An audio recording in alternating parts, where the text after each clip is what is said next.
السلام عليكم ورحمة الله وبركاته وعمر علي taariikhduna waa 8 bisha toddobaad 2021 halkana waxaan ku duubayaa gabay gaaban oo magaciisu yahay aflahaar waxna ka taabanaya wacyiga guud iyo sida dadnimadii iyo damiirkii ummadda aad moodo inuu magaranaysaa si wiiqmaayo marka aflahaar waxay odhanaysaa sida tan cabdiyow ayaamahan dadkii waa low saali eegaynu joogniyo wakhtigana musbaadanaae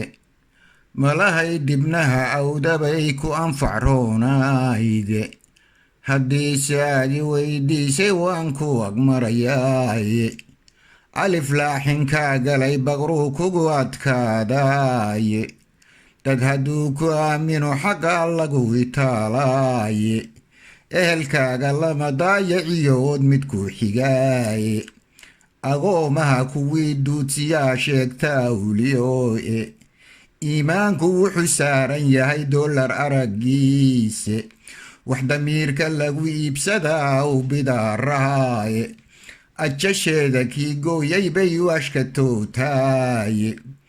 oo weliba aaskii tacsida la ixtiraamaaye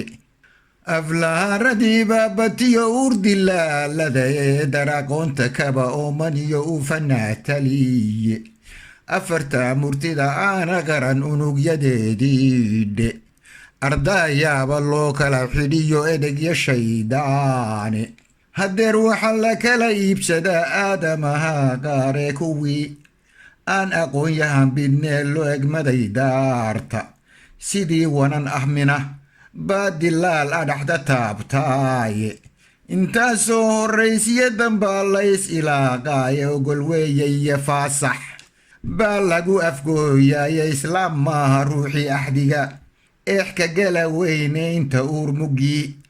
ay dadnimo ku ag wareegayso ee ay arrini taagan tahay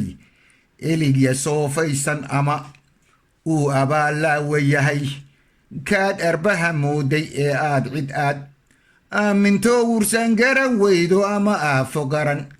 taagan tahay ereygu wadawdhe ama aafo qaran